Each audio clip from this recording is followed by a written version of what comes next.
네, 안녕하십니까. 내원정형외과 박진영입니다. 별거 없으셨죠? 오늘은 외부에서 강한 충격이 가해져서 어깨 힘줄이 파열되면 이라는 제목으로 외상성 회전근개 파열이라는 제목으로 저희가 오늘 말씀을 드리겠습니다. 이 외상성 회전근개가 팔을 다칠 때요. 팔을 다치실 때 보통 이제 나이별로 다치는 부위가 다 다르세요. 예를 들어서 10대 어린이들이 다치면 10대 차랭커님 네 안녕하세요. 네. 그래서 다치면 20대에 다치면 10세에서 20세 사이 10세 전 20세 후 3, 40대 그 다음에 50대 70대 이 똑같은 어깨를 이제 부딪히는 넘어지셨어요. 그러면 다치는 게 다 다릅니다. 그거를 가지고 저희가 어떻게 하면 문제가 되는지 이제 그걸 설명을 드리겠습니다. 하셔서 자 여기 하나 예가 있네요. 45세 여성이 빙판길에서 넘어져서 어깨를 다쳤습니다. 응급실에서 시행한 당순 방사선 사진에서 뼈 손상은 없고 멍만 든 것으로 확인이 되었죠. 이제 여기 이렇게 멍든 거죠. 넘어지셨으니까 저렇게 팔을 칵 짚고 넘어지실 수 있고 넘어지면서 짚으실 수도 있고요. 그런데 이제 그렇게 다치시면 보통 이렇게 다친 게 10세 미만에서 다치시잖아요. 10세 미만에서 다치시면 대부분 어린이들은 어린이들 막 놀다가 많이들 넘어지잖아요. 대부분 네 베리타스 주님 안녕하세요. 네, 대부분 다치지를 않아요. 애들은 왜냐하면 뼈가 이렇게 말랑말랑하거든요. 말랑말랑해서 우리가 심하게 다친 경우에는 보통 어떻게 다치냐 하면요. 애기들 경우에는 뼈를 이렇게 부주면 봄날에 저기 우리 수양보들 이렇게 꺾으면 어떻게 되세요? 수양보들 이렇게 꺾으면 한쪽은 안 부러지고 바깥쪽만 이렇게 사슬이 탁 터지듯이 이렇게 터지잖아요. 아래는 붙어 있고 바깥쪽만 탁 터지는 이렇게 해서 그린 스틱, 녹색 막대기 물로는 버드나무처럼 부러진다 해서 그린 스틱 골절이라고 하고 이제 보통 다치는 거고요. 그래서 10대에서 20대, 15세 정도까지 이와 같이 아까 보시는 사진처럼 넘어지게 되면 이 경우에는 이게 한창 성장을 할 때거든요. 10세에서 15세 사이의 분들은 남자들은 한 16세 반, 17세까지 성장이 일반적으로 평균을 얘기 드립니다. 그 정도 되고 여자들 분들은 한 14세 정도까지 성장이 우리나라 평균적으로 성장이 되는데 그때는 이 넘어지면 다칠 때가 제일 약한 부분이 성장판이에요. 그래서 성장판 같은 데에서 부러지거나 미끄러지거나 하시는 경우가 많습니다. 그래서 이제 이와 같을 때 공 던지는 운동선수들 중학생쯤 되죠. 1, 2학년 선수들 보면 막 열심히 공 던지거든요. 그럼 성장판이 막 이제 스트레스를 받으니까 성장판이 약하니까 약한 부분 성장판이 이게 이제 어깨 뼈고요. 이게 팔뼈에 이게 붙은 데가 이렇게 성장판이 그 사이에 이렇게 들어있거든요.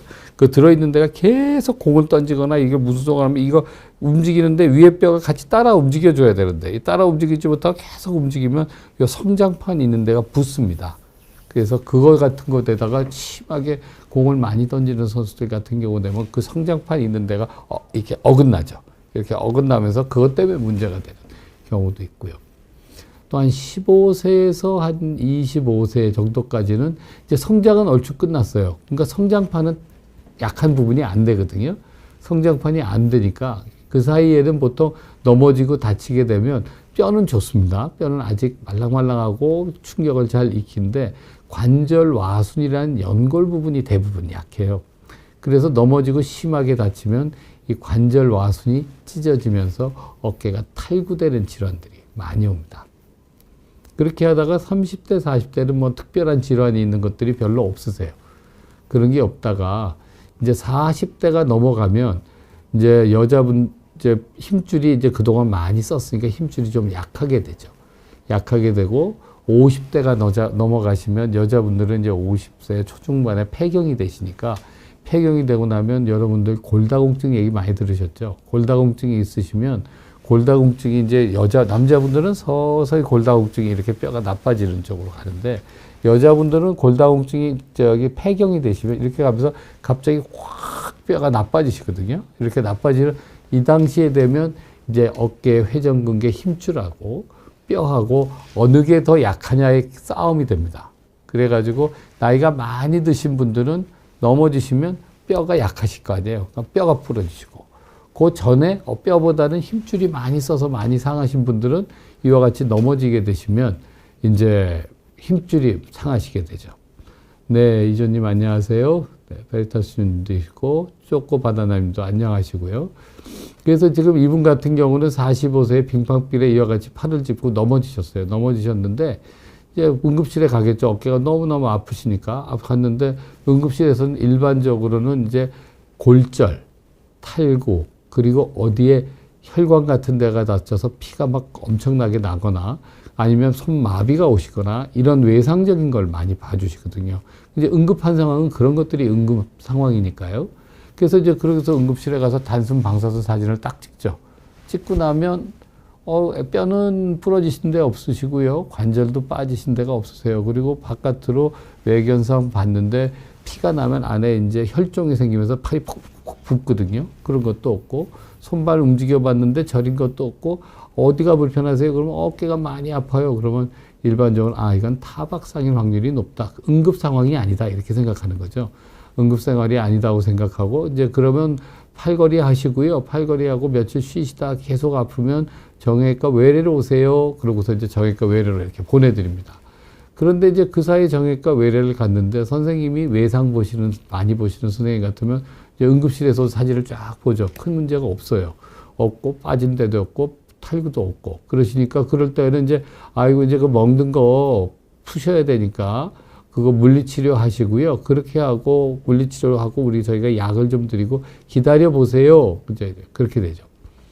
그렇게 해서 하다가 보면 병원에 일주일에 한두 번 가서 물리치료 받고 보름 정도 지나면 조금 좋아진 것 같기도 하고 안 좋아진 것 같기도 하고 그러다가 조금 한 달, 두 달 됐는데 약 먹었는데 약 안 먹으면 계속 아프고 밤에는 자다가 뭐 아파서 잠 깨고 이게 아니구나. 그러면 이제 그 다음에 이제 찾아보시는 게 어깨 관절 전문적으로 보시는 선생님 누구 없냐 이제 이렇게 해서 이렇게 찾게 되죠. 그래서 이제 저희들이 대한견주관절학회에서 목표가 전국 41개 의과대학에 지금 한 90개쯤 되는 대학교 병원들이 있거든요. 학회를 1993년도에 저희들이 만들었는데 그 93년도에 만들어서 최초 10년간의 목표, 15년간의 목표는 전국 대학교에 어깨 전문하시는 전문의들을 교수님으로 가실 수 있게 우리가 교육을 시키자라는 게 첫 번째 목표였습니다. 그렇게 해서 이제 그 목표를 해서 이제 선생님들을 해가지고 각 대학에서는 이제 그 전에는 어깨 보시는 선생님들이 무릎 관절경 하시는 선생님들이 어깨를 보시는 분들도 많으셨고 예전에는 이 손이 우리나라는 산업재해나 뭐 이런 게 많으니까 손이 많이 다치셨잖아요. 그래서 손 다치실 때 하시는 분이 어깨는 실상 치료할 수 있는 방법이 개발된 게 제가 말씀드린 것처럼 1972년도에 최초로 개발이 전 세계에 됐거든요. 그리고 관절경 수술하게 된 게 1980년도, 80전후인데 그러니까 그 사이에 있으니까 우리나라도 거기에 대한 공부나 연구가 모자랐죠. 그래서 1980년대 그렇게 관절경 수술을 85년부터 하고 그러면서 1990년대 정도 되면서 저희들이 우리나라가 학회를 만들고 선생님들을 전국에 해서 손 하시는 분들이 어깨를 하신 분도 있고 무릎 관절을 하신 분들이 어깨를 하신 분들도 있고 저희들이 학교에서 만나면 저녁에 한두 번 만나서 우리 같이 어깨 평생 해보자고 얘기도 하고 저희가 그런 얘기를 많이 했었습니다. 네, 엘이비님, 성경이님 안녕하세요. 그래서 이제 그렇게 한 거를 쭉 하다가 저희가 이제 1990년대 초중반에 돼서 한 1995년, 2000년 좀 전에 전국 대학병원에 저희들이 어깨 관절 전문하시는 교수님들을 거의 다 교직을 잡을 수 있게 해드렸습니다. 그래서 이제는 전국 대학병원에 어디 가서나 어깨 관절 하시는 교수님들을 다 만나실 수 있을 거고요. 이제 없는 대학이 없으니까요. 대학병원이. 그 이후에는 이제 대학이 아니고 모든 분들이 뭐 한 달, 두 달 기다려서 대학병원 가기는 어렵잖아요. 그래서 그거를 근처에 있는 병원의 전문하시는 병원들이나 어깨 관절 같은 데에다가 그걸 하실 수 있게 저희들이 제자들을 계속 양성들을 했죠. 그러면서 이제 이런 어깨 전문 클리닉이 나오게 되었습니다. 그래서 그 전문 클리닉에서는 극상근 힘줄의 급성 파열, 전층이다 그러면 전층은 뭐냐면요. 어깨 힘줄이 뼈에 가서 이렇게 붙는데 붙는 부분이 이렇게 다 끊어지면 전층, 두께의 모든 부분이 이렇게 다 떨어지면 전층이라 그러고 이렇게 부분만 떨어졌어요. 반은 붙어 있고 반은 붙어 있고 반은 붙어 있으면 그럼 전층이 아닌 전층이 아니다. 그래서 불자라서 부전층 이렇게 저희가 얘기를 합니다. 그래서 이제 그런 방법이 됐어요. 그래서 초코합 바나나님께서 질문을 주셨는데 제가 이쪽은 문외한이어서요. 회전근개 범위가 어디서 어디까지 궁금합니다. 코와 같은 경우 사람마다 그 범위가 다른 것처럼 회전근개가 그런 것도 궁금합니다. 그런데 자, 그래서 그걸 보여드립니다. 자, 어깨 회전근개는 저기 보시면 어깨 관절은 두 겹의 관절로 되어 있습니다. 하나는 바깥쪽에 여러분들 이렇게 만져보시면 여기 두둑하게 올라온 관절 있죠? 삼각근이라고 하는 관절입니다. 이 삼각근이라는 관절은 뼈 근육이 이렇게 위에서부터 아래로 붙어서 팔을 이렇게 들어주는 역할을 하거든요. 이게 팔을 이렇게 들어주는 역할을 하는데 팔을 들어주려면 자 보시면 이제 이게 팔뼈예요. 팔을 드는데 근육이 이렇게 붙어 있거든요. 이렇게 붙어서 이렇게 들면 어깨가 이렇게만 올라가잖아요. 근데 그거를 살짝 방향을 틀어주면 이 흰 근육이 싹 삼각근이 팔을 쓰는데 그 근육을 해주는 그 삼각근 안쪽에 여러 개의 근육이 들어있는 거를 회전근개라고 표현을 합니다. 그러니까 무슨 뜻이냐 하면 회전근개는 회전을, 어깨 관절을 회전을 시켜주는 관절에 그 관절에 개라고 하면 우리가 와이셔츠 있잖아요. 이 와이셔츠에 요거가 이렇게 여기서 내려온 게 딱 붙어서 이렇게 돼 있는 요 부분을 개라고 표현합니다. 한자 요거로. 이 개인데 이 개에 있는 부분에 이 개를 네 개의 근육이 이렇게 가서 붙으면서 하나의 힘줄에 모여 있게 되거든요. 왜냐하면 앞쪽, 뒤쪽이 나눠져서 하는 게 아니고 여기 조금 위쪽을 쓰려면 이렇게 쓰고 앞쪽을 쓰려면 이렇게 쓰고 뒤쪽을 쓰려면 이렇게 쓰는데 45도로 하려면 45도에 이쪽에 있는 이 부분이 있어야 되잖아요. 그러니까 이렇게 사람이 점점 진화를 하면서 그 근육이 네 개가 이렇게 하나의 힘줄로 만들어져 있습니다. 정확히 얘기하면 힘줄은 건이라고 표현합니다. 그렇게 네 개로 잡혀 있는데 그 네 개의 근육이 그 삼각근 안에 작은 근육이 튜닝하는 근육이죠. 자동차에 튜닝하는 근육인데 스티어링하는 근육인데 그 근육 네 개를 회전근개라고 표현을 하고 그 네 개의 근육이 견갑하근, 극상근, 극하근, 소원근이라는 네 개의 근육으로 되어 있습니다. 여기에 보이는 게 이제 그 네 개고요. 앞쪽에 이렇게 붙어 있는 게 견갑하근, 위에 있는 게 극상근. 그 위에 이렇게 연달아서 붙어 있으면서 극하근과 소원근 네 개의 근육이 붙어 있습니다. 그래서 이제 그 힘줄에 대는 게 문제가 되고요. 다른 질문이신데요. 저는 2달 전에 아기를 업고 있다가 아기가 뒤로 젖혀져서 갑자기 뒤로 잡다가 강하게 찌릿했는데 정형외과에서 주사 맞고 물리치료 받을 때 괜찮다가 다시 아프네요. 50견은 알았습니다. 그냥 기다리면 나을까요? 아니면 물리치료를 더 받을까요? 59세시네요. 저는 아기라 그러셔서 요즘 20대나 30대에 계시는 아기 어머니신 줄 알았는데 아기 어머니가 아니시고 59세시면요. 이게 팔이라고 하는 근육은요. 이 힘줄이 어떻게 붙냐면 여기서부터 이제 이렇게 붙어 오는데 이 팔을 이렇게 엎다가 애가 뒤로 제껴주면 이제 이렇게 잡았을 거 아니에요? 잡던 게 뒤로 확 제껴주면 힘줄도 같이 확 늘어납니다. 확 늘어나면서 힘줄이 있는 데가 이제 이렇게 쫙 있던 힘줄이 찍 늘어날 수가 있는 거죠. 그런데 이제 그 50견이라고 알았다는 게 두 가지 종류가 있는데 관절막만 굳어 있는 50견인 경우에는 뭐 40대, 50대 초반에 앓고 그 관절의 염증인 게 풀리면서 움직이는데 50견의 넓은 의미에서 힘줄이 조금 상하면도 50견이 와서 관절이 굳어서 아픈 게 몇 달 갑니다. 그러다가 어떤 일정한 동작을 할 때 아파지게 되거든요. 이제 그렇게 아파진 분이 힘줄이 좀 회전근개 힘줄이 상해 있으면 그게 한두 달, 2달 지나서도, 2-3달 지나서도 안 나으면 물리치료를 더 받아보시고, 그 다음에 좀 더 정밀검사를 해보시는 게 필요합니다. 그렇게 한번 하시고요. 희랑님께서 협착증 수술한 지 11년 재발한 지 4년 됐는데 너무 아파요. 물리치료에도 그때뿐입니다. 어쩜 좋을까요? 저희가 협착증이라는 게 뭐 두 가지를 협착증이라 그러는데, 척추협착증이라고 얘기하신 거죠. 척추협착증. 저는 이제 척추를 안 한 지가 오래돼가지고요. 그거는 저희가 11년 되셨고 재발한 지 됐으면 그건 엑스레이 찍고 그 수술하셨던 선생님께 한번 상의해 보시는 게 좋을 것 같아요. 왜냐하면 10년 되면 관절에 골류합은 이미 다 돼 있는데 다른 부분에 또 관절이 문제가 되시는 경우가 간혹 있거든요. 그러니까 보시고.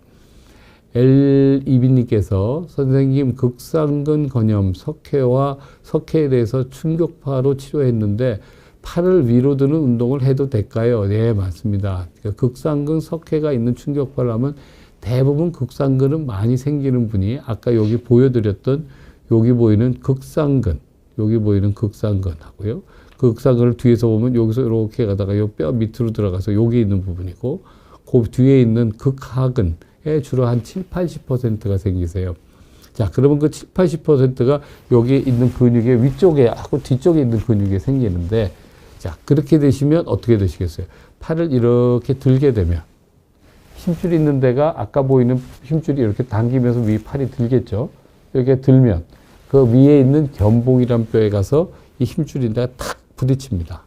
이렇게 탁 부딪히게 되면 아프시겠죠? 그러니까 극상근 석회가 있는 걸 충격파로 치료를 했어요. 그러면 그 석회가 극상근의 힘줄 속에 들어있던 석회가 이제 흡수가 되면서 빠져나가거든요. 그 빠져나간 부분인 이제 조금 원래 힘줄보다 약합니다. 그러니까 그런 것을 팔을 이렇게 들어주면 이런 식으로 자꾸 들면 힘줄이 있는 데가 뼈에 가서 계속 부딪히면서 아픈 거를 자꾸 재발시키세요. 그리고 힘줄도 상하게 하거든요. 그래서 팔을 위로 드는 운동은 하셔도 되는데 손등을 위로 해서 이렇게 드는 운동은 하지 마세요. 그러니까 뭐 밀리터리 프레스, 벤치 프레스 이렇게 들고 하는 거는 하지 마세요. 그리고 라테랄 레이스 아령 들고 하시잖아요. 이렇게 라테랄 레이스 하는 거 이런 건 하시면 안 되고 꼭 팔을 드는 운동을 하시고 싶으시면 손바닥이 위로 오게. 그럼 뭐가 되냐면 힘줄이 이렇게 있다가 이렇게 돌아요. 돌면서 팔을 드는 게 힘줄이 상한 힘줄이 걸리지를 않거든요. 그래서 이와 같이 팔을 들어주시면서 운동을 하시면 좀 모양새는 안 나지만 그렇게 들어서 운동을 해주시면 운동은 하실 수가 있습니다. 그렇게 되시고요. 그 다음에 요거 먼저 말씀을 드릴게요. 질문이 왔으니까. 자도원님께서 안녕하세요. 저는 어느 날부터 50견이 와서 1년 동안은 너무 아파서 스테로이드제 2번 주사 맞고 3년 가까이 되는데도 아직 50견 통증이 남아 있습니다. 50견 치료는 가능한지요? 그러니까 50견이라고 하는 건 크게 두 가지로 나뉩니다. 이게 작은 의미에서 50견, 관절이 굳어 있는 거죠. 관절이 굳어서 관절 내에 염증이 생겨서 염증이 생긴 데가 점점 관절막이 두꺼워졌다가 두꺼워진 관절막이 관절이 굳으면서 염증은 가라앉지만 관절 굳은 게 남는 그와 같은 거를 50견 또는 이제 정확히 학문적으로 얘기하면 동결견이라고 얘기를 합니다. 그래서 그와 같은 50견이 돼 있는 경우에는 관절막이 그 전체 과정 프로세스가요. 평균 1년 반 정도 걸립니다. 그래서 1년 반이 걸리고 길게 가시는 분은 3년도 가시고 짧은 부분은 1년 좀 안쪽으로도 오시는 분들이 있고요.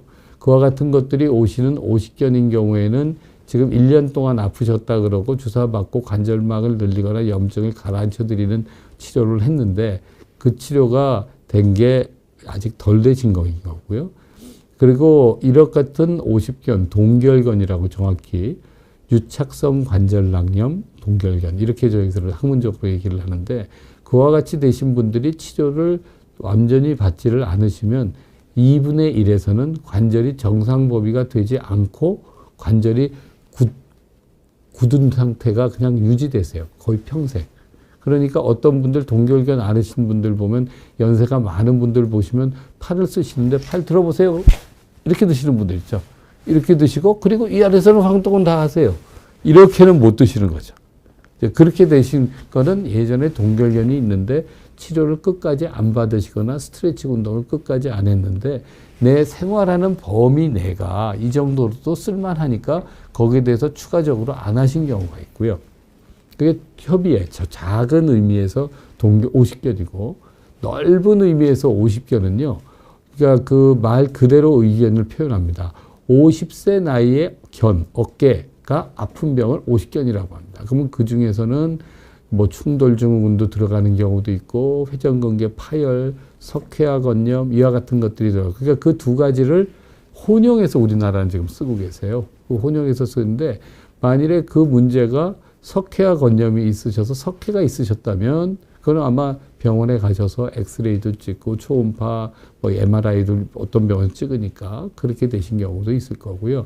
그래서 석회를 진단을 피하시고 그 다음에 힘줄이 상한 거는 MRI나 초음파로 확인을 해보실 수가 있거든요.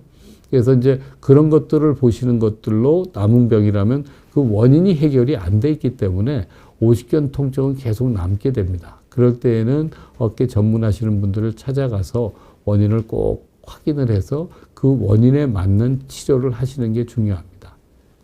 자, 그래서 요까지 그러면 한 가지만 더 질문을 듣고 그 다음에 넘어가겠습니다.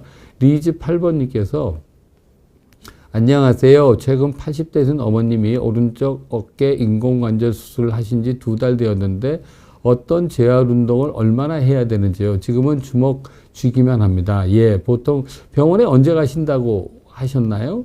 보시면 이게 병원을 보통 선생님들이 불러주시는 게 2주에 부르시고 4주 간격으로 3번 보시는 분들도 있고 2주에 상처 보시자고 보는 거는 동네 병원에서 보라 그러고 6주 간격으로 봐주시는 병원도 있고 어떤 분은 한 4주에 보고 석 달째 보시는 선생님들도 있고 선생님마다 이제 그때 재활하는 게 좀 조금씩 다르시거든요.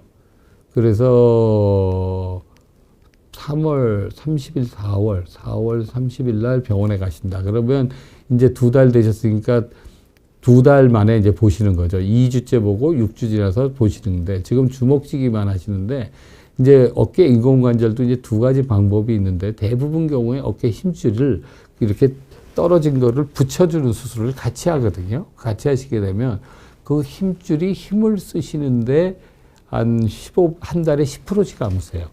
그러니까 15%쯤 아문 다음에 조금 아물어야 팔을 살살 움직이는 운동을 시켜도 수술해 놓은 게 다시 끊어지지를 않거든요.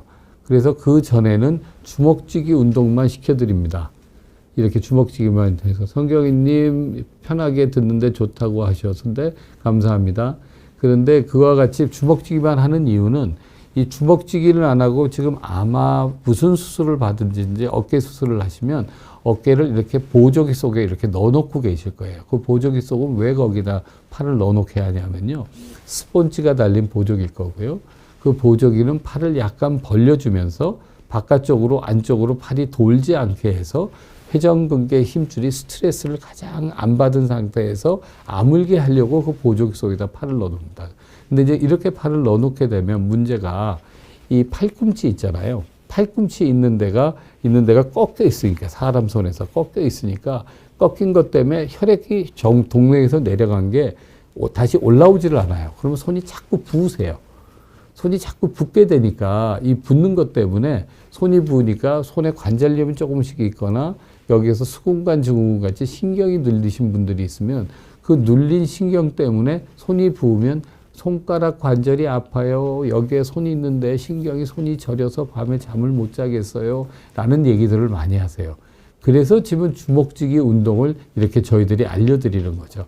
그렇게 알려드리고 또 하나 하시는 건 해도 되는 게 어깨 수술하신 분은 그 보조기 속에서 팔꿈치를 여기서 이 정도 움직이는 건 하셔도 되세요. 보조기 속에 헐렁하게 해놓고. 이건 하셔도 되고 이게 지금 수술을 했기 때문에 이걸 이렇게 돌리거나 드는 운동은 하시면 안 됩니다. 안 되시는데 어깨가 여기 견갑골을 가지고 이게 좀 뻐근하니까 이렇게 움직이는 정도, 팔은 이 보조기 속에 있는 거죠. 이렇게 움직이는 정도는 하셔도 됩니다. 그래서 그 정도는 하셔도 되기 때문에 그 주먹쥐기만 하는 건 그래서 하시는 거고 재활 운동은 아마 병원에 가시면요.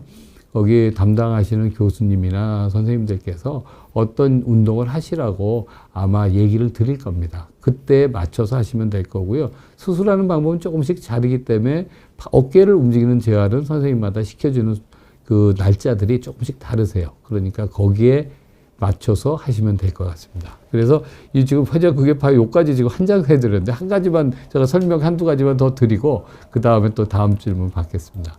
그래서 이 회전근개 파열은 대부분 이제 아까처럼 이렇게 확 넘어지시는 거죠. 넘어지거나 부딪히시거나 누가 팔을 뒤에서 확 잡아 당기거나 이제 이렇게 되는 급성으로 외상으로 이제 보통 다치게 되시고 그러면 그거에 반대쪽으로 이제 만성으로 다치시는 분들이 있죠. 팔을 오랫동안 팔을 많이 쓰시거나 팔을 먼 데 있는 거 일을 하시거나 아니면 어떤 일정한 자세에서 근무를 하시거나 이제 이러신 분들은 한 관절의 회전근개를 과사용해서 계속 쓰시게 되면서 조금씩 상하죠. 그래서 저희가 보통 얘기 드리는 견봉이라는 뼈가 이렇게 휘어져 있거든요. 어깨 속에 견봉이라는 뼈가 이렇게 휘어져 있는데 그 휘어진 뼈에 팔을 움직이면 이제 이렇게 걸리는 거죠. 뼈가 안 휘어진 분은 움직여도 별로 안 걸리겠죠. 근데 뼈가 휘어진 분은 이렇게 가면서 걸리거든요. 그 밑에 힘줄이 딱 지나가고 있으니까 그게 휘어진 분들이 팔을 움직이시면 그 힘줄이 빨리 사가겠죠. 그게 퇴행성 변화가 빨리 오시는 겁니다. 이제 그런 식으로 퇴행성 변화가 빨리 오시는 분들이 힘줄이 약해졌어요. 약해지신 분들이 이제 어느 순간은 주무시다가 끊어지시는 분도 있고, 근데 많이 약해지지 않고 조금 약해졌는데 잘못하다 콱 넘어졌어요. 콱 넘어졌으면 어떻게 되세요? 그러면 뼈가 약한 골다공증이 심한 분들은 꽝 부러지면서 뼈가 부러지는데 이게 뼈는 아주 좋아요. 튼튼하신 분은 힘을 잘못 삐쩍 쓰시게 되면 그 밑에 있는 약한 회전근개 힘줄이 딱 다치게 되거든요. 그럴 때는 급성 손상이죠. 근데 이제 그 급성 손상이 만성 손상이 하나도 없이 오시는 급성 손상이 계신 분도 있고, 예를 들어서 10대, 20대 운동선수, 저희들은 이제 운동선수를 보는 데 경우에는 예를 들어서 역도선수가 역기를 탁 들다가 팔이 또 팍 빠졌어요. 그러시다가 이게 뻑 하고 찢어진 선수도 막 있었고, 그 다음 유도 선수가 이렇게 당기는데 유도가 보통 하면 이 세라밴드라고 고무줄을 잡아서 이걸로 이런 식으로 당기면서 이 온몸의 힘을 강화를 시키거든요. 이거 시키고, 그 다음에 또 이렇게 시키고, 업어치기, 매치기 뭐 이런 거 할 때. 이제 그런 거 할 때 하다가 보면 잘못됐는데 누가 이러는데 이걸 꽉 잡아 당겼죠. 그럼 근육이 못 버텨 돌아가면서 찢어지는 분. 어떤 분은 빠지는 분도 있고. 이제 이와 같이 만성이 조금씩 있는 거에 급성이 겹쳐서 오는 경우들이 또 많습니다. 그래서 그런 걸 판단은 그때그때마다 다 다르게 해야 되고요. 그래서 요하고 시청자 질문 저희가 받을게요. 김영수님께서 보내주신 건데요. 저는 57세 여성입니다. 왼쪽 어깨가 회전하는 게 불편하고 어디 부딪히지 않고 강한 진동만으로 이렇게 덜덜 하는 거죠. 팔이 많이 아파요. 왼쪽으로 눕는 것도 불편합니다. 어디에 문제 있는 건가요? 치료법 참고로 몇 년 전부터 조금 불편하더니 점점 불편해지네요. 라고 얘기를 합니다. 어깨 왼쪽을 회전하는 게 불편하다. 이렇게 돌리시는 게 불편하다는 게 두 가지 의미가 있습니다.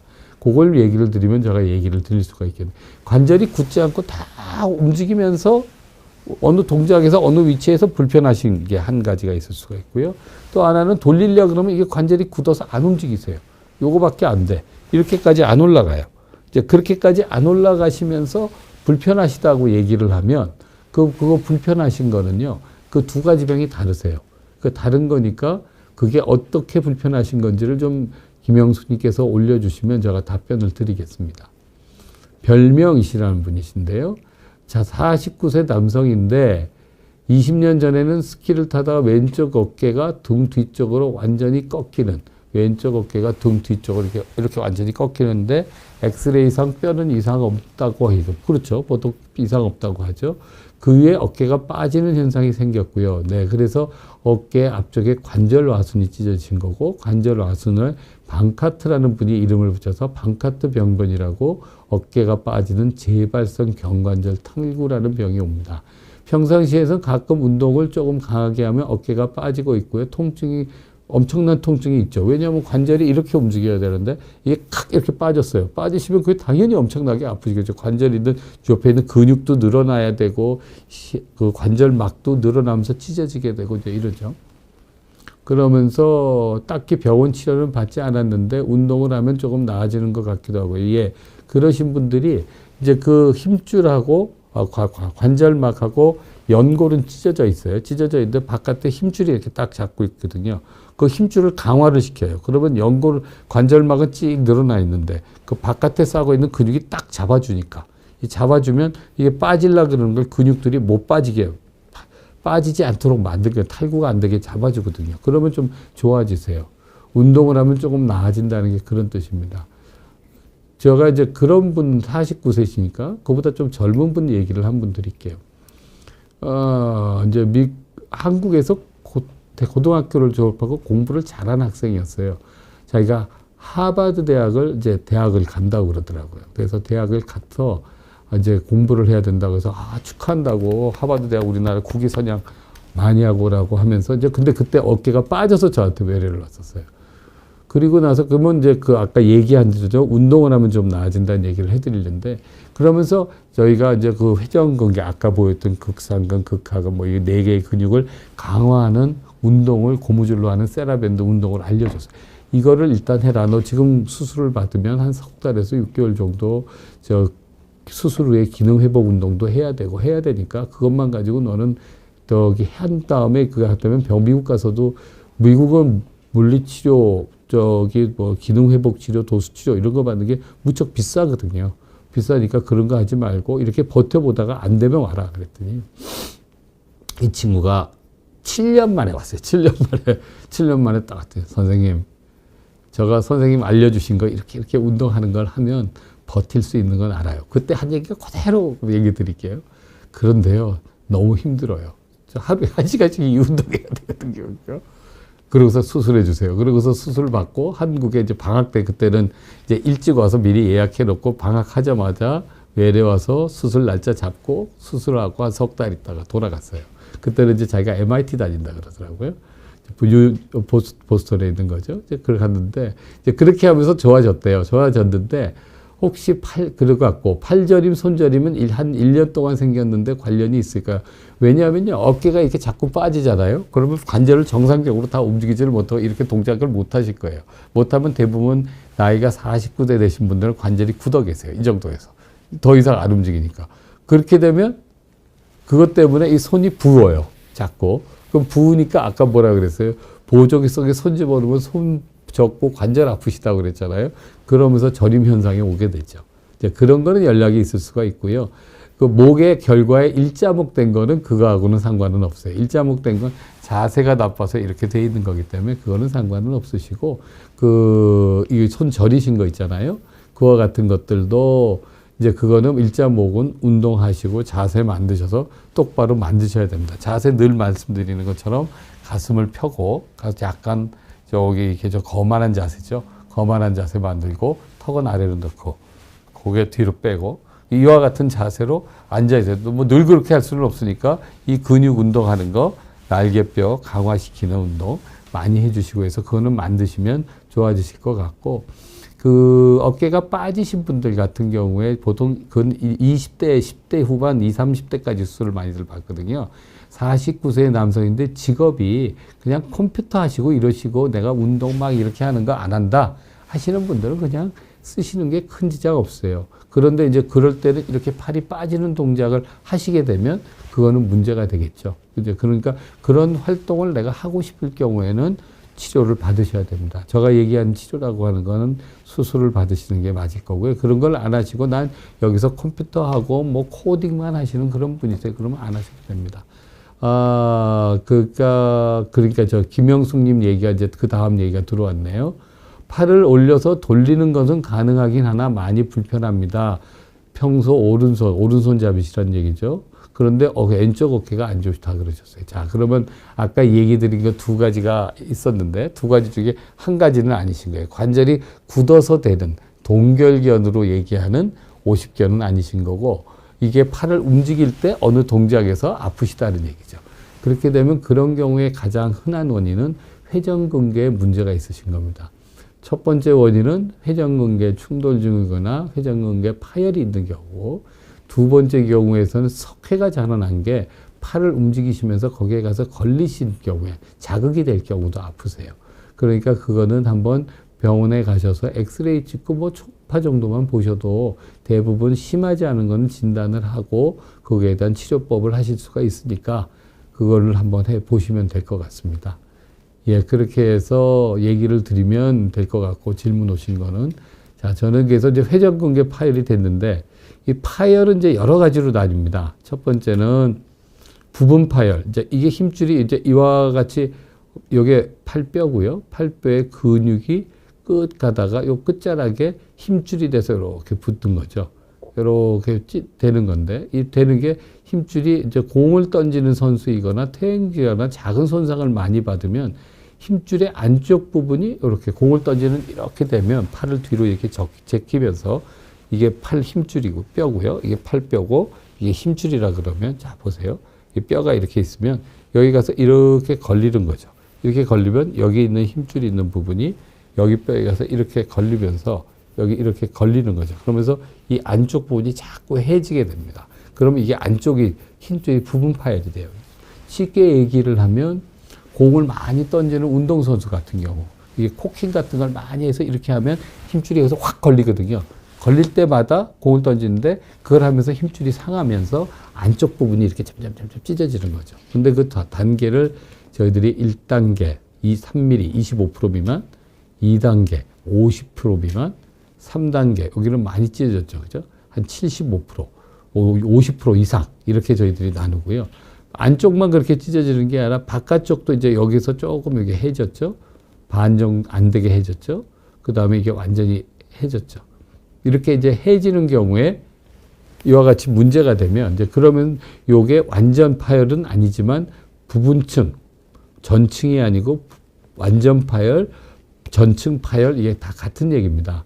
여기 전층 파열, 그 다음에 완전 파열 같은 얘기고 부분층 파열, 부전층, 전층이 아닌 부전층 파열 다 같은 말로 한자를 우리가 영어를 한자를 우리가 옮겨서 우리말로 쓰다 보니까 이렇게 됐는데요. 이렇게 파열이 있죠. 근데 그 생기는 원인은 안쪽이 찢어지는 거, 바깥쪽이 찢어지는 거에 따라서 다 원인은 다르고 그 다른 거에 따라서 치료하는 방법들도 저희는 조금씩 다 다르게 합니다. 그리고 이제 완전히 파열이 되거나 그러면 이 완전 파열된 전층 파열에 작은 크기 파열, 중간 크기 파열, 크게 한 3cm에서 5cm 완전히 두 근육 이상 끊어져서 뻥 구멍이 이렇게 어깨 속에 나신 분들 같은 경우에는 광범위 파열 하시면 이제 그 파열 크기에 따라서 치료하는 방법도 다 조금씩 다르세요.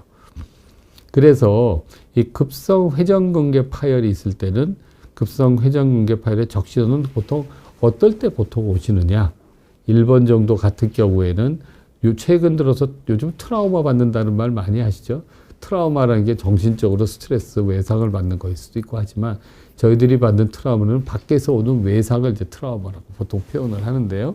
그 최근에 뭐 넘어지거나 다치거나 미끄러지거나 화장실에서 넘어지시거나 아니면 누가 발을 확 잡아 당겼다든가 차를 타는데 누가 이렇게 잡고 있는데 그거를 안 넘어지려고 막 버티셨다든가 또 어떤 분들은 그 요즘 이제 외국 가시기 시작하시면 외국에 가면서 캐리어 있잖아요. 캐리어를 위에 이렇게 넣었다가 캐리어가 균형이 깨졌어요. 그래서 캐리어가 확 떨어졌어요. 그럼 떨어지면서 이거를 유지를 할 때 그 회전근개가 힘을 딱 잡아서 관절을 빠지지 않도록 만들거든요. 그 순간에 힘줄이 약하면 터지는 거죠. 파열이 되시는 거죠.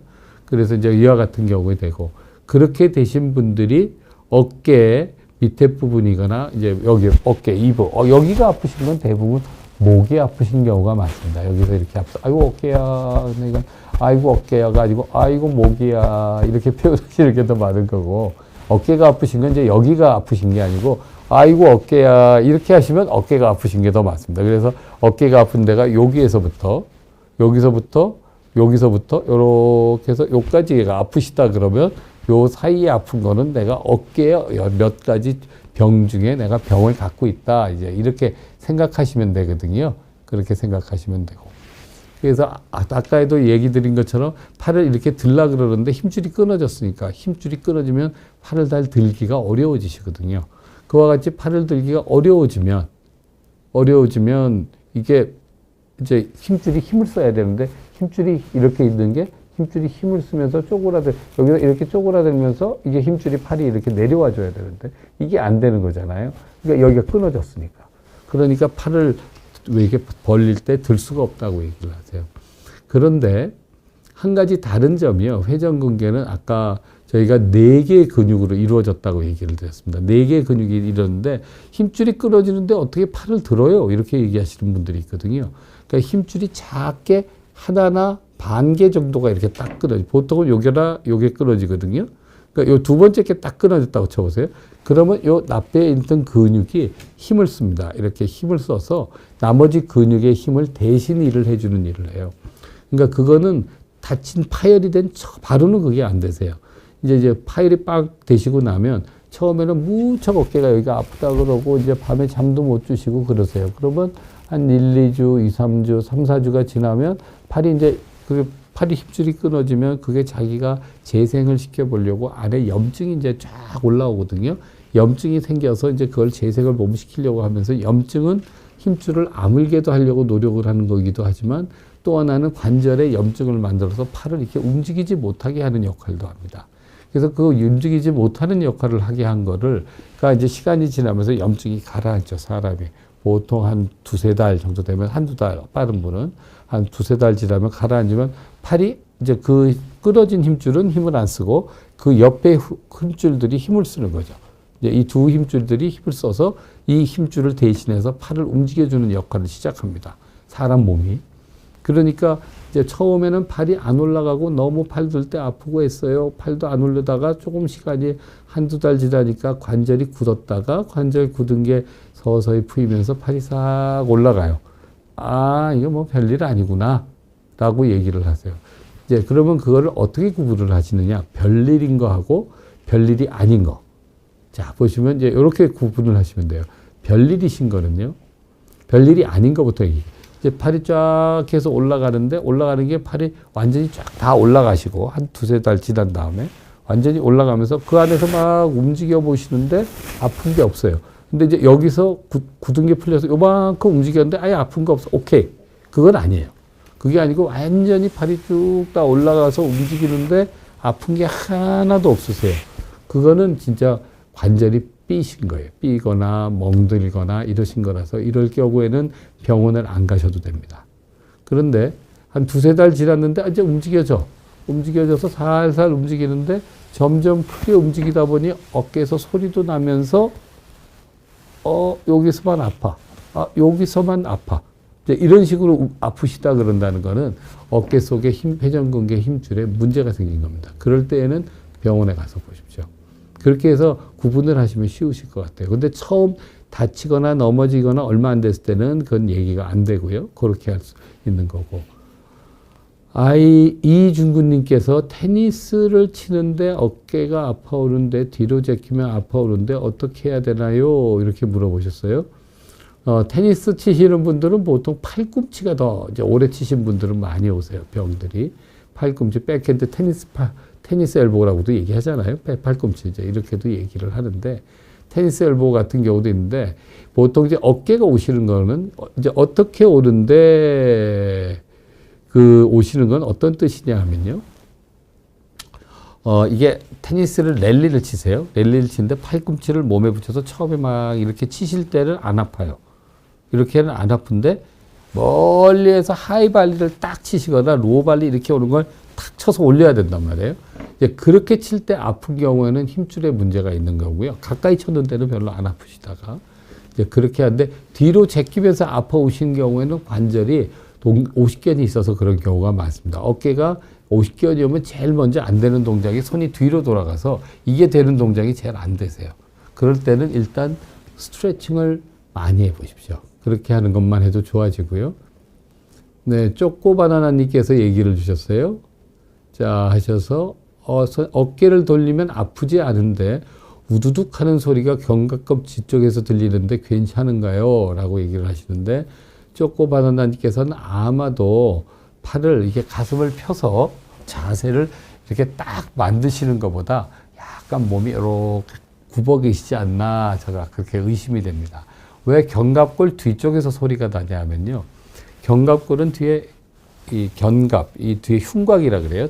이 몸통의 흉곽 속에 뒤에 뼈가 가서 이렇게 딱 붙어 있는 구조입니다.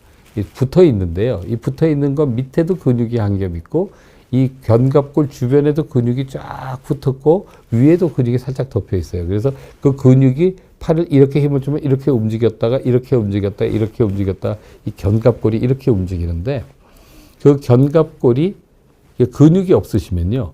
그 움직이는 부분에 근육으로 완충작용을 못 해주면서 그 속에 이제 이게 잘 움직이게 하려고 사람 몸에는 기름주머니가 들어있거든요. 그 기름주머니가 미끈미끈 해줘야 되는데 근육이 있으면 이게 쿠션이 있으니까 소리가 안 나게 잘 움직이는데 이게 근육이 많이 없으신 분들은 여기에 기름주머니가 많이 움직이게 되니까 거기가 붓게 되세요. 부으면서 거기에서 이제 붓는 거 쉽게 얘기하면 생각이 이 물풍선 생각해 보세요. 물풍선에 물을 조금 담아놓고 물풍선을 이렇게 문지르면 어떻게 되세요? 물풍선을 문지르면 그 움직이는 물이 속에서 이게 물풍선이 바닥바닥 거리잖아요. 소리가 나는. 그런 식으로 어깨 속에서도 소리가 납니다. 그럴 때는 뭐 아프지 않으시면 그냥 쓰셔도 되는데 그 소리를 없애시려면 헬스클럽 같은 데를 가시면 로잉 기계를 하거나 렛풀 다운이라고 이렇게 위에서 잡아서 내려서 이렇게 잡지 마세요. 손등이 얼굴 쪽으로 이렇게 하면 아니고 손바닥이 얼굴 쪽으로 해서 이와 같이 당기는데 보통 연습을 하라 그러면 여기서 이렇게 하시거든요. 이렇게 하지 말고 이렇게 당기고 가슴을 딱 벌려서 뒤에 있는 날개뼈를 완전히 붙여주세요. 이렇게 붙여주도록 운동을 딱 하면 그러면 이 뒤에 날개뼈가 두 개가 이렇게 쫙 모이죠. 이 뒤가 이게 쫙 모이게 운동을 하시도록 자꾸 하면 그렇게 하면 한두 달 만에는 소리가 없어지진 않아요. 보통 한 3개월에서 6개월쯤 자면 갑자기 안 나네요. 그렇게 얘기를 해요. 그걸 제가 객관적으로 봤던 선수가 요번에 하계 올림픽에서 하고 지난 런던 올림픽에서 금메달 양궁 땄던 선수를 이제 저희가 아파와서 이제 제가 봤더니 그 선수는 하는 얘기가 이렇게 얘기를 하더라고요. 선생님, 교수님, 저가요, 그때 이거를 드로우라고 표현합니다. 양궁에서는. 그래서 이렇게 쫙 당기면 이건 드로우고요. 드로우에서 완전히 딱 제껴서, 그러면 이 화살의 이 라인이 여기 딱 입에 오잖아요. 이 풀드로우를 딱 한 상태에서 딱 떠는데, 이 선수는 이 드로우에서 그 풀드로우 할 때 그 견갑골에서 소리가 나는 거예요. 소리가 나서 자기가 세계 랭킹 1위였는데, 세계 랭킹 1위 하시던 선수가 갑자기 그 소리 때문에 정신이 혼미해서 10위 바깥으로 빠진 거예요. 그래서 저한테 왔어요. 이제 그렇게 왔는데, 그래서 이제 이 운동하는 거, 이제 거기에는 전문적으로, 트레이너들이 이제 선수마다 다 연습을 다 시켜주거든요. 그러니까 그 선수하고 이제 트레이너하고 상의를 해서 요 근육을 시켜주세요. 요걸 해서 요걸 하면 좋아집니다. 그러고선 우리가 검사를 때 딱 미리 해놓고 CT를 가지고 봅니다. 그래가지고 또 딱 검사를 2개를 해가지고 석 달 딱 지내서 했더니 뼈가 이제 이 날개뼈가 그쪽은 이게 편심성 운동이죠. 한쪽으로만 이렇게 쓰는 운동이 되니까 이게 뼈가 이렇게 돼 있던 게 이렇게 올라가 있었거든요. 올라가 있던 게 석 달 만에 근육을 만들어서 쫙 이렇게 내려놨더라고요. 그리고 그해 올림픽에서 금메달 받았죠. 그러니까 요즘은 좀 이게 몸이 좋아졌던데 결혼하고 나서 이제 그렇게 하는데 그거 하는데 석 달에서 넉 달 걸렸습니다. 그러니까 이제 그만큼 선수들만큼은 하시지 않을 거니까 그거보다 더 넉넉히 시간을 잡아놓고 일을 하셔야 되는데 이게 벌써 이게 제가 오늘은 요 3시부터요. 마라톤 좋아하시는 분 계세요? 마라톤에 대해서 저희 대한스포츠의학회 전숙화 교수하고 나오셔가지고 저희들이 이게 강의를 오늘 해드릴 건데 마라톤 좋아하시는 분들이 마라톤 하는데 얼만큼 이 몸 안에 기초 대사 어떤 식으로 로딩을 카보하이드레이트 그러니까 탄수화물 로딩을 시킬 건지 같은 거를 대한스포츠의학회에서 4번에 걸쳐서 우리가 영양과 스포츠라는 제목으로 만들었습니다. 아주 재미있으실 거예요. 그래서 전숙화 교수님하고 전숙화 교수님 저한테는 제자가 되거든요. 그리고 부경대학교 해양스포츠학과 조석숙 교수님 2분이 나와서 여성스포츠위원회 대한스포츠의학회에서 하니까 그것도 해주시면 종목별로 합니다. 뭐 펜싱도 저희가 할 거고요. 그 다음에 이제 빙상 종목도 우리가 할 거고, 마라톤 종목도 할 거고, 이제 그러니까 그런 거 한번 보시도록 하고, 질문 하나 마지막 있던 거 하고, 오늘은 저희가 요까지만 얘기를 하고 하겠습니다. 어깨가 그 위쪽에 하나 위에 더 있었는데, 네, 오십견 주사는 몇 번까지 괜찮을까요? 주사에도 내성이 있나요? 네, 주사에 내성이 있습니다. 많이 맞게 되면 주사가 효과가 없는 거, 도큐링께서 하시는 거 있고요. 저희들이 이제 50견 주사를 이제 스테로이드가 좀 들어간 것들을 대부분 쓰십니다. 안 쓰시는 분들도 있고 쓰시는 분들도 있고 한데 그 주사를 쓰시는 게 어떻게 하시냐 하면, 이제 저희들이 양을, 우리가 써야 되는 양을 했을 때, 보통 3주가 지나가면 재생력이 떨어졌던 게 다시 좋아지기 시작합니다. 그러니까 염증을 가라앉히는 게 재생력도 좀 떨어뜨리거든요. 그래서 6주가 지나가면 대부분 다시 치료를 할 수 있습니다. 그래서 1년 안에 쓸 수 있는 게 같은 부위, 다른 부위가 아니고요. 같은 부위에 6주 간격으로 3번 정도까지는 괜찮습니다. 우리가 쓰는 양이 우리가 정상적으로 쓰는 양일 경우입니다. 근데 그거보다 양이 적을 경우에는 그것보다 더 가깝게 쓰시는 분들도 있고, 양을 많이 쓰시는 분, 좀 더 멀리 뜨시는 분도 있겠죠. 하지만 일반적으로 쓰시는 양에는 그렇고요. 그래서 같은 부위에 6주 간격으로 1년에 3번까지는 괜찮고, 다른 부위에다 놓으시는 거 있잖아요. 다른 부위에다 놓으시는 거는 상관이 크게 없는 것 같습니다. 없는 것 같으시고요. 그렇게 해드리고, 그래서 질문이 그것까지 오늘 말씀을 드려야 될 것 같고, 저희가 슬라이드를 좀 더 많이 준비했는데, 이 회성분계 파열, 급성 파열의 적시도, 그래서 그걸 왜 놓치느냐에 대해서 모르게 되는 이유에 대해서는 또 다음에 뵙고 얘기를 드려야겠네요. 예. 재미있으셨는지 모르겠네요. 저 질문 많이 한 거 답변이 도움이 되셨으면 좋겠고요. 오늘은 이까지 마치도록 하겠습니다. 네온영의과 박진이었습니다. 감사합니다.